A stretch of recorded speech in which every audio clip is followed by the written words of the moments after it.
Hey, what's up guys? Well, I've got an exciting announcement to make. I'm starting up a new YouTube channel. Now, my new YouTube channel is going to be about the things that I like to make.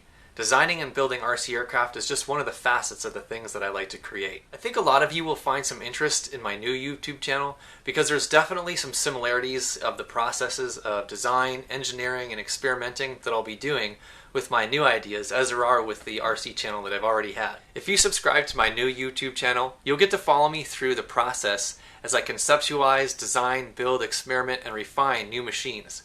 As I build, I'm also hoping to share enough of the important parts of what I'm doing so that you could make these things too. Now that's the same principle that was the foundation of the Mikey's RC channel since its inception. I want to give you guys ideas, show you, and inspire you to create your own things. Now I've got a general knowledge in many areas of fabrication, but I've got a ton to learn, so I hope to share with you what I learn as I go. I'll be working with all sorts of materials and processes like working with wood, fiberglass, carbon fiber, steel, aluminum. I recently got this new TIG welder over here, which I'm really excited about, so I'll definitely be going into more detail about welding. I've been MIG welding for years and I really enjoy the process. It's really satisfying to be able to fuse two pieces of metal together by melting them and actually create something new, but I've never been able to do anything with aluminum or other exotic materials. So TIG is new for me, but with this awesome AHP welder that I got, I've already been doing some really small, clean welds on stainless. When I'm done with my day and I just want to sit and relax in front of the TV, I love to watch shows where I can see people experiment and make stuff. I get inspired by watching shows like Counting Cars, American Chopper, Roadkill, West Coast Customs, any kind of show where they're fabbing or experimenting with stuff.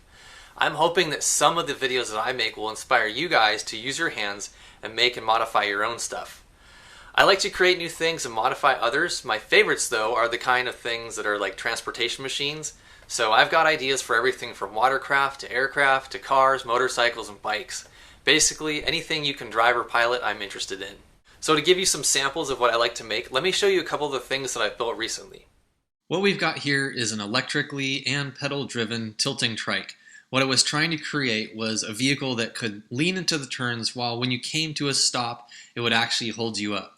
Had some problems with this, and as in this picture you can see here, this is with it tilted over, and ultimately it just didn't work very well having tilting and the rear wheels both suspended. So I hacked one off, turned it into what you see here, and now it's just a regular bicycle or bike with two wheels, pedal in the front, electric in the back, and this thing would actually do about 30 miles an hour. Pretty fun. So here we have my Recumbent front wheel drive e-bike. Yeah, that's a mouthful, right? So this is actually the first build that I'm featuring on my What's Will Doing video channel, and this was a really fun project for me. Recumbent bikes are very low profile, they don't have a lot of wind drag, and so that makes them a lot more efficient just in their basic design. Now this bike is kind of unique in a lot of respects. It's front wheel drive. Okay, so I sit there and my legs come all the way out front to pedal, and I actually have a hub right here that has 7 speeds in it. So I can I can do a decent uphill while I'm mountain biking, and I can actually go pretty fast on the flats just pedaling. In fact, I think I can go about 22 miles an hour and kind of sustain that with my 7th speed there on the front. And then of course when I get tired, I've got a geared brushless motor in the back here. And then here's my battery pack right there with my controller. So that enables me to maintain good speed and just kind of relax for a while. So it's a really odd looking bike. I had a lot of fun building it, and it's really fun to ride too. So this was my first ever e-bike build. It's got a lot of stuff going on for it. Now, I've been mountain biking for years, but I've actually been riding BMX bike on the trail because it's so agile.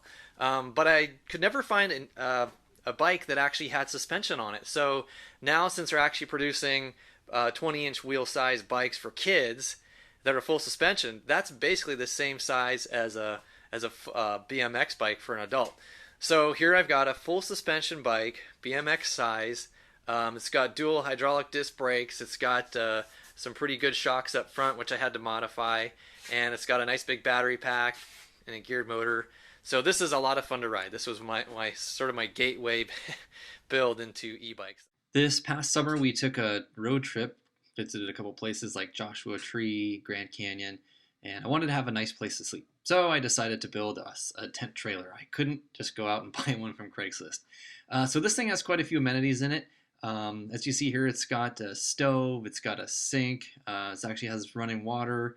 Over here we have pretty much a full queen size bed. To the right there's a table that also converts down at night for another shorter bed. And it also has a solar system. I had DC, AC power, kind of the works. Took about 20 minutes to set it up just by myself, and a couple poles that go up inside. That guy kind of kicks out the back. So yeah, another little project of mine. Years ago, before I even started Mikey's RC, I'd spent time developing an invention that pushes skaters on their skateboards.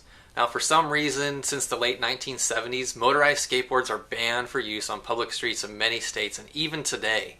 So I was looking for a way to go further on a skateboard that would still be legal. So I came really close to getting my idea on the market, but unfortunately I think it was just a little bit ahead of its time. I almost got it patented too. When I originally made this invention, it was still a little bit before the LiPo batteries and brushless motors had made their way into so many lightweight vehicles. So my original product was gas powered, although I did make an electric version years ago to prove that the concept would work. So now, of course, there's another company that's very close to getting an electric version of my idea on the market. Of course, I know a way that they can make it better, and those ways are covered in my patent application. But if you want to see more on this invention, just Google skate scepter. I even got on a TV show years ago with the idea, so if you want to check that out, go ahead. Here's one of the versions of my product that I tried to get to market that I called the skate scepter. And when I try to describe it to people, I basically just say, well, it's a stick with a motorized wheel on it. And that's pretty much what it is. Of course, we got a little 2-stroke gas engine right here. We've got a chain drive, which has a nice cover to keep the dirt off the chain and keep the grease off of you. And then it just drives a single wheel in the back here.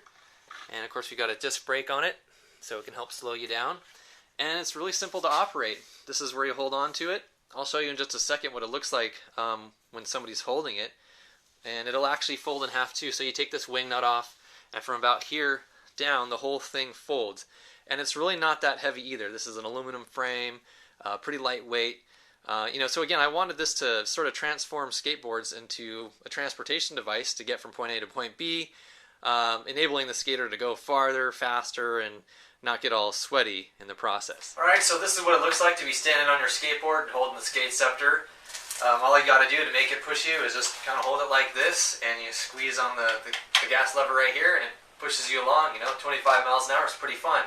Now I tried to design this so it was very maneuverable. I know skaters like to do lots of tricks, and the current technology with the motorized skateboards where the motor is bolted on the board, those are very heavy and cumbersome. Good luck trying to do any tricks with that. So this is completely separate.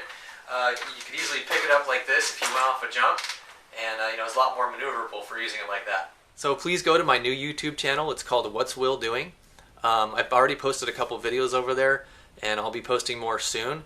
I don't want to cross-pollinize too much, but until I get about 750 subscribers over there, I will be double posting on Mikey's RC. So please help me out. Go over there, subscribe, so I can keep this channel less cluttered. Alright, thanks a lot.